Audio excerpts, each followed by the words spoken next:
Welcome to Deleted Saves. On this episode, Dark Souls 3 on PS4. Somewhere in the dim, cold distance, a bell tolled and awoke a million fanboys. After the mixed success of Dark Souls 2, many wondered if the series could recover, could in fact be brought back to its roots. A strange concept, considering what the roots of the game could be, as they are, in truth, whatever the developers felt like. But would the Dark Souls series arise once more from the ashes of its own and the fan-imposed, self-important immolation to close out the mainline series with a bang? Let's look into that idea as I discuss 2016's Dark Souls 3. Within the lore of the Dark Souls trilogy, the various kingdoms you arise from and visit are, essentially, built atop the ruins of what came before.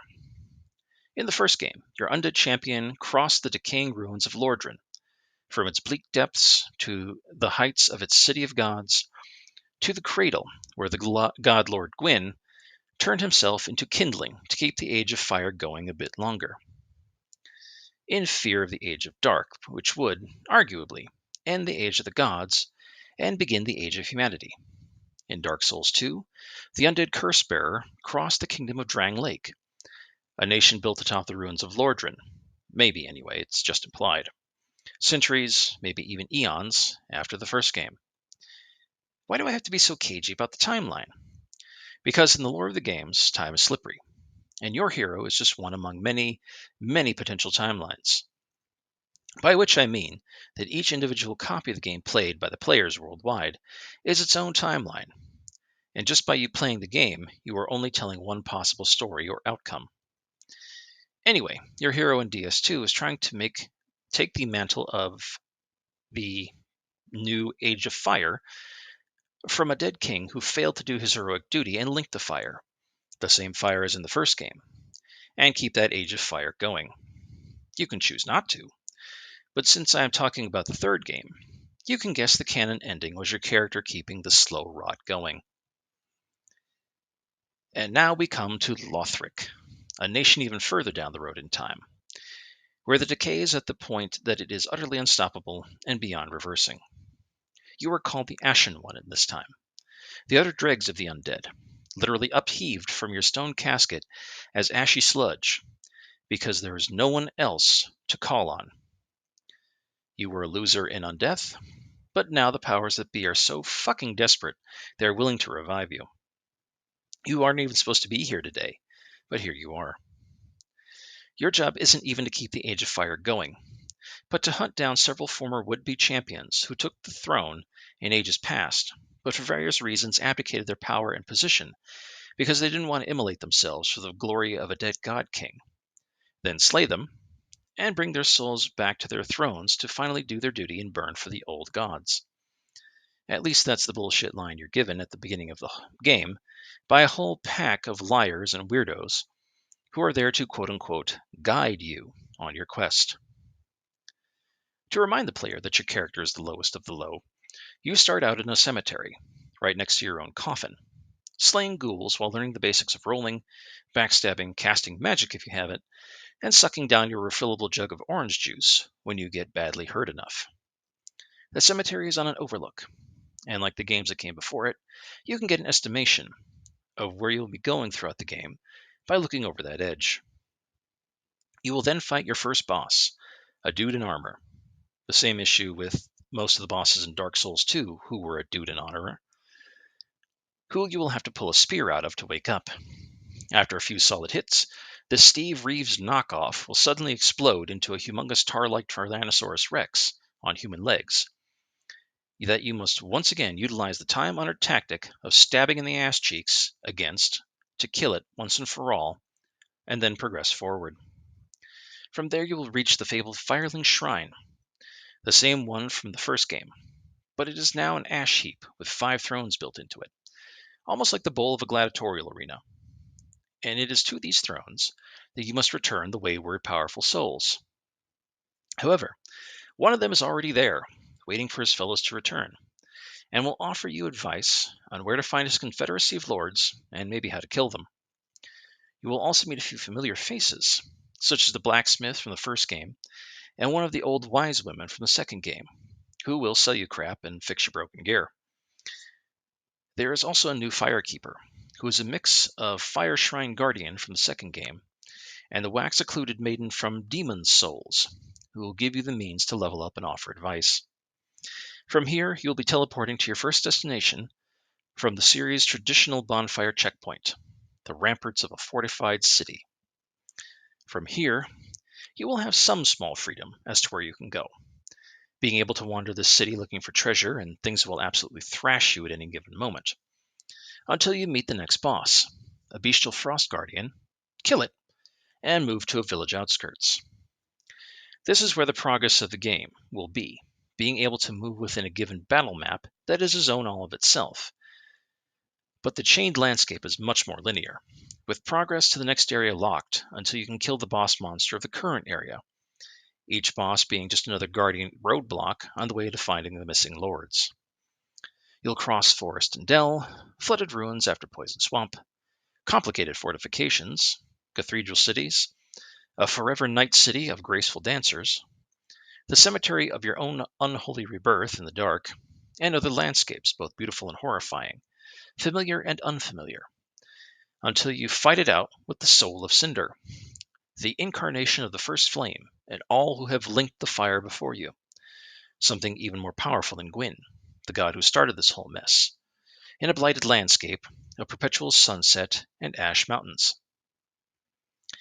I realize that I am vastly oversimplifying what you will be encountering across the game, but without turning this review into a multi-part, multi-hour affair, I will try to expand a bit more on the plot. You will indeed find, slay, and return to their thrones the missing lords, among who is a literal giant, a missing wastrel prince and his devastated warrior brother, a clan of warriors fighting under the banner of an ancient hero, and an old cleric who has turned into a literal vast pile of sentient sludge and is in the process of devouring a god from a previous game. But you will also kill a usurper holy knight, who is trying to revive the city of the gods, and a host of enemies who, like you, are failed heroes that became twisted into something else. You will tie up a loose end from the first game that has fueled half a decade of speculation across the internet, if you know where to look, that is, and even get married to an NPC if you like. By which I mean, to complete your vow, you'll have to ritualistically sacrifice them. It wouldn't be Dark Souls if it didn't end miserably for everyone involved.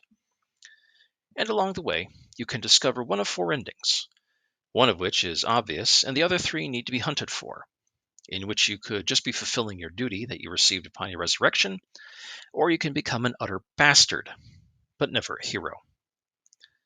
The DLC that arrived for this game added 2 new areas and a sort of post-game completion story, where in one world you will meet a young painter who wants to make a new world after the Age of Fire for humanity to finally flourish in, but needs the fabled Dark Soul, the true soul of humanity in the Age of Dark that so scared Gwyn, and everyone who linked the fire after them, to do this thing.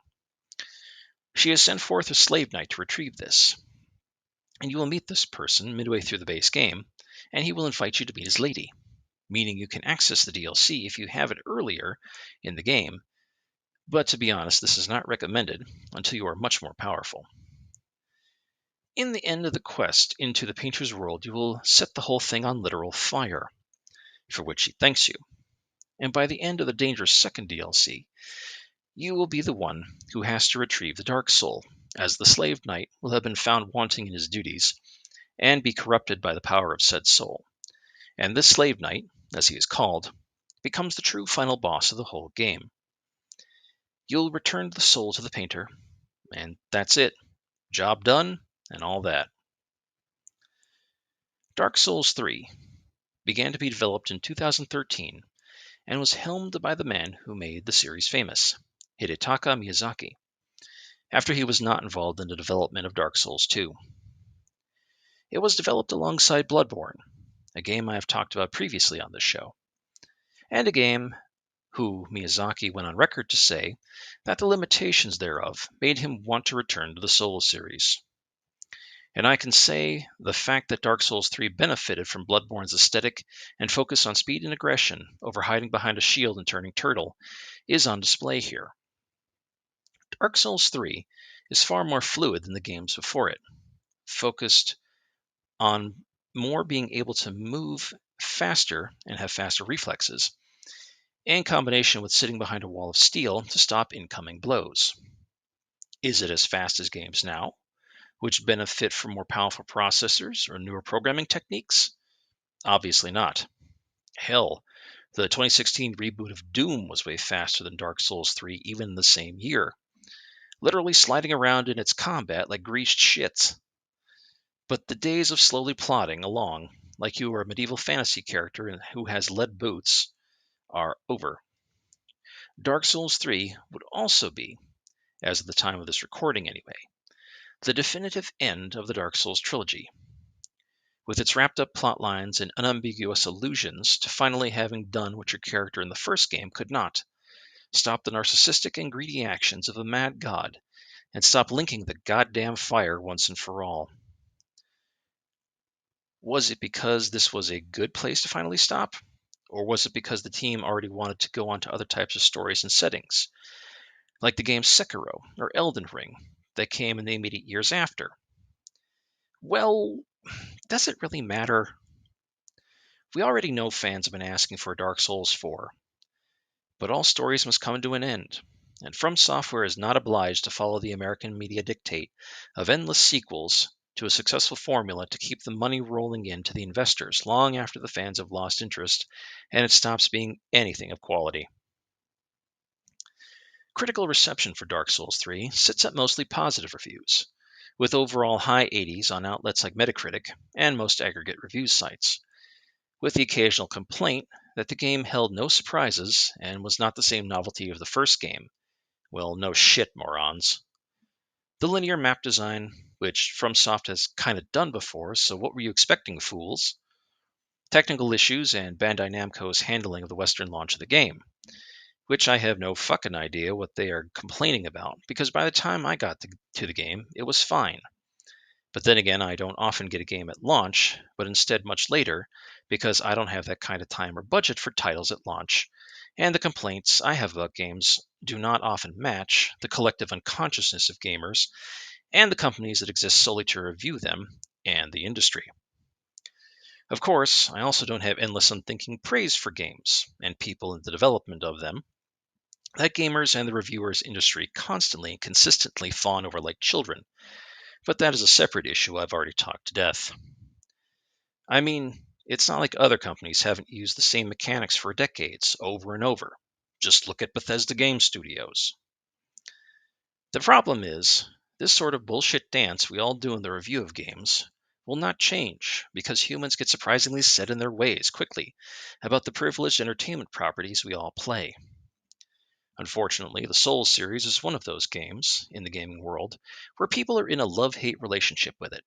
They either hate it and everything it stands for, or they love it without questioning it. But would questioning its change the final outcome of the product? Fuck no, it doesn't. Does hating it diminish it? Fuck no. It just wastes your own personal time. And a lot of folks on either side of this debate about this particular series have either never actually played it or played it way too much and forget to think that there are other ways to have fun with it. As almost an aside, it was the fastest selling Bandai Namco game until it was outdone by Elden Ring. Now, where do I stand with this game? I suppose I'm not a good source of impartiality with FromSoft games, or the process of how they do things. I have enjoyed the Dark Souls series. Yes, even Dark Souls 2, despite its awkwardness and clunkiness. I have greatly enjoyed Bloodborne and, spoiler alert for a future show, Elden Ring. But I wouldn't touch Sekiro with a 20-foot pole. And frankly, I don't know jack shit about Armored Core or King's Field or what came before this game that would showcase their previous successes and failures.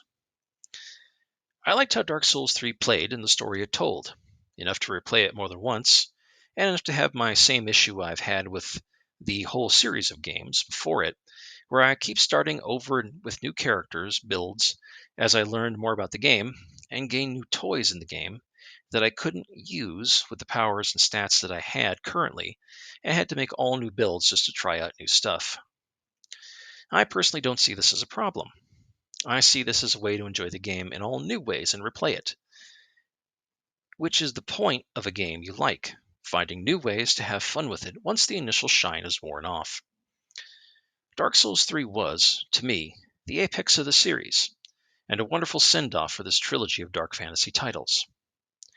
And by send-off, I mean we now have closure and can move on to other things, something which, also unfortunately, the game media world is not having, as any new game with even a remote amount of challenge gets termed Souls-like, because of course we can't fucking come up with original thoughts, especially when the term is such a ripe one for marketing buzzwords. I'm beginning to think we all collectively need some sort of therapy here within gaming, like a kind of general grief counseling. It's like gamers collectively got shocked and cannot get past the death of Aerith, or can't reconcile why Valve has chosen to never ever count to the number 3 and left whole shitloads of cliffhangers, or realize that EA doesn't have our best intentions at heart, or that it never fucking mattered which console or personal computer you played on, and now we have stupid arguments about what are Souls-likes or Metroidvanias, or who a real gamer is or not. And games like Dark Souls get levered against players for good and for ill because of collected, misdirected grief. And of course, anyone who gives it less than perfect praise, or criticizes it more than a slight amount, gets pilloried by the fans and the haters. What I'm saying is that it has a shitty community surrounding a good game, and that just sucks for everyone, even those not involved. However, I really liked this game, and as I've said before, that since this is my show, that's all that really matters here. And to be honest, I'm glad this trilogy has come to an end. Like every story, it needed to be done before it got blown out of control into failure and awkward calls back to past glory. Like the 40-something washout dude who can only ever talk about his high school football game win.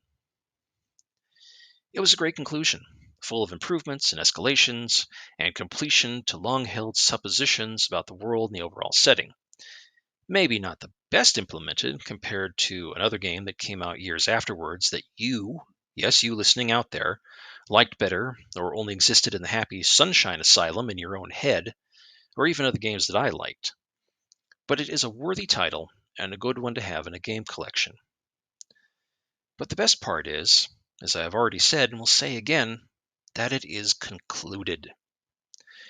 I do hope FromSoft does not come out with another Dark Souls title, a number 4 if you will, because I think it will only diminish what exists. This is something I wish more developers would do. End your fucking stories conclusively.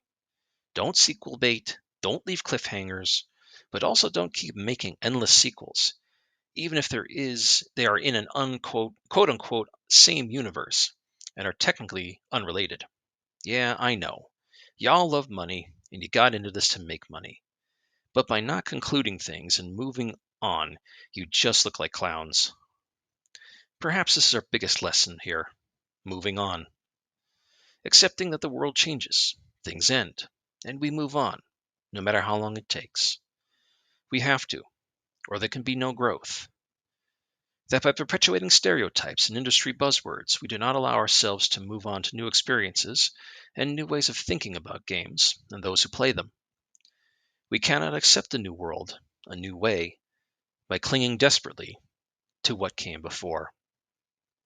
Don't be a Lord Gwyn and keep linking the fire. Be an ashen one, and let the fire fade out so you can move on. Thank you for listening. Deleted Saves would like to thank Brad, Keith Gasper, Orden Wells, and Masked Llama for being patrons of the show. If you would like to become a patron of the show, please go to patreon.com and check out Deleted Saves podcast. All donations go directly towards maintaining the show itself. Thank you.